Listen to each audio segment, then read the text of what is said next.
Hey, what's up, Tiger fans? In today's video, we're going to take a deep dive into the Alabama Crimson Tide, and we're going to do it next.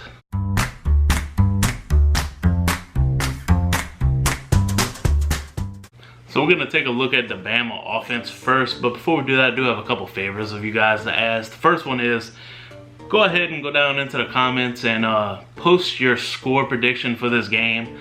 I'm going to post mine later in this video. But I am just curious to see the overall confidence that my fellow Tiger fans have. And the second thing is, if you enjoy these kind of videos, please consider hitting the subscribe button. And go ahead and hit that notification bell as well if you do, because that means you're going to know when more videos just like this one are posted. But anyways, let's get into the Bama offense. I want to start with the receivers. I'm not going to go position by position and break down the entire offense because we know these guys, right?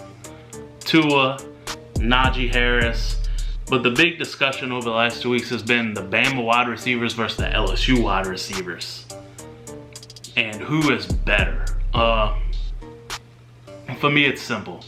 Bama goes 4 deep, LSU goes 3 deep. I think LSU's top 3 can rival Bama's top 3, but Waddle is the guy that separates Bama's wide receiver group for me. And that's not me saying that that's going to be a big old difference in the game, but just an observation after all the talk these past 2 weeks. But anyway, the Bama offense, let's start in the place that really matters, and that's in the trenches, the Bama offensive line. I think this Bama offensive line is probably the best offensive line LSU will face all season. But there are a few pretty big negatives that come along with this Bama offense.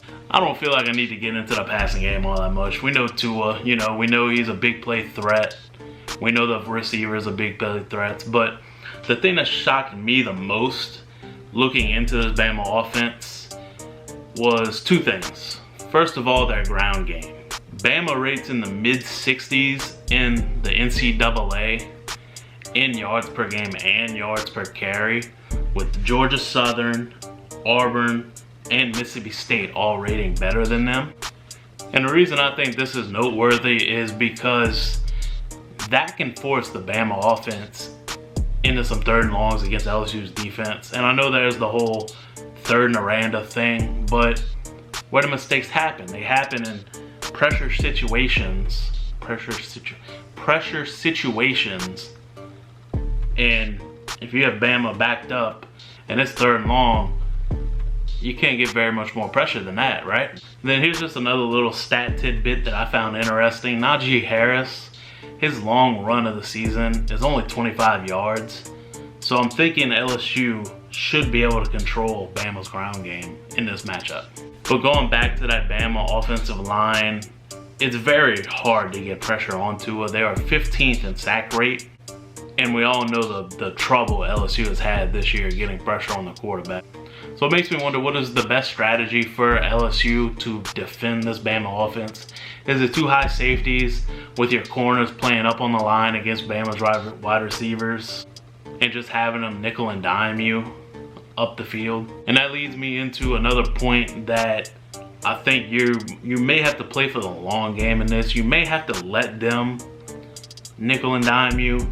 But once you get inside the 20, that's where you can win the game. Bama's red zone offense this year has been less than impressive. They're 64th in the country, 38 opportunities. They've only scored 25 times with another 7 field goals, which means they have either turned the ball over on downs or missed field goals 6 times this season. And then if you look on the other side with Joe Burrow, LSU has the best red zone offense in college football. So if LSU can get into the red zone and score touchdowns while LSU's defense can hold Bama to field goals, that's a pretty big advantage, LSU. And then I also just feel like with the way LSU's offense is playing this year, you're just one mistake from the opposing offense to winning the game. You saw it with Florida. The game was close until Florida turns the ball over, and after that, the game was never really in doubt again. But tackling is going to be very important in this game. 65% of Tua's yards come after the catch. And I think he's a guy that if you can just keep the Bama receivers in front of you, he's gonna push a little bit and he's gonna try to make some throws into holes that really aren't there. And that's where LSU can turn this game into their favor. And then kind of the unknown commodity, Bama's defense. They have a lot of new faces. 4 of their 11 starters are all freshmen. I think 4 of their front 7 are freshmen. So again, let's start on the line. I do not think we're gonna see a Leonard Fournette sort of situation where LSU runs the ball, say 17 times for 30 yards. Bama is 33rd in the country in run defense, allowing 127 yards a game. Statistically, Florida and Auburn both field a better run defense than Alabama, and we know what kind of success LSU had on the ground against both those teams. They averaged 166 yards per game, 7.2 yards a carry, and 4 touchdowns against Florida and Auburn. And then probably the thing that surprised me the most about this Bama defense, this Bama defensive line, is they are 95th in the country out of 130 teams in stuff rate, which just means the amount of tackles made at the line or before the line of scrimmage. And then again, statistically, Bama's pass defense is the best pass defense LSU has faced this year. But I don't know how true that is, and here's why. According to Pro Football Focus, Trevon Diggs and Patrick Surtain both rated out as top 5 cornerbacks in the country. But if we're being honest, Bama has not played an offense worth a damn yet, and they've certainly not played an offense anywhere near as good as this LSU offense. Of the 8 opponents Bama has played so far this season, those teams rank 86th on average out of 130 teams in points per game, and they rank 73rd on average in yards per game. So again, 86th in points, 73rd in yards. Bama has not played an offense worth a damn yet, so that makes me wonder if their defensive statistics and their run defense, as I've already stated, is not very good. How good is this Bama defense really? The best offense Bama has faced yet this year is Southern Miss, statistically. And then defensively, Bama's pass rush is also not what it's been in years past. They are 49th in the country in sacks per game. And I know how hard we have all been on LSU in their inability to get pressure on the quarterback.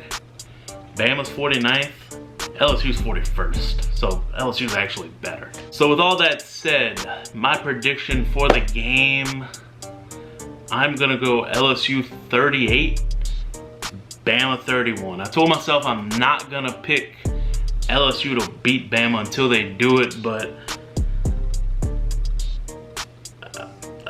my homerism, is that even a word? That got the better of me. LSU 38, Bama 31. I think Bama's inability to score in the red zone, I think their inability to probably stop LSU on the ground. I'm expecting another big 100-yard game from Clyde. And honestly, I've said this in every video I've done, but I expect Joe Burrow to carve them up. I expect him to throw for 330, 350, 4 TDs. I expect him to cement his Heisman spot in this game. I'm just pumped up. I'm ready for the game to get here. 2:30 Saturday. Saturday morning is gonna suck. It's gonna take forever to get here. But once it does, I'm just hoping for the best. I'm hoping LSU comes out on top. If they don't, I'm gonna be highly pissed off. But again, go ahead and drop your predictions down in the comments. Go ahead and hit the subscribe button if you like more videos just like this one. And that's about all I got, guys. Go Tigers. See you guys later. Bye.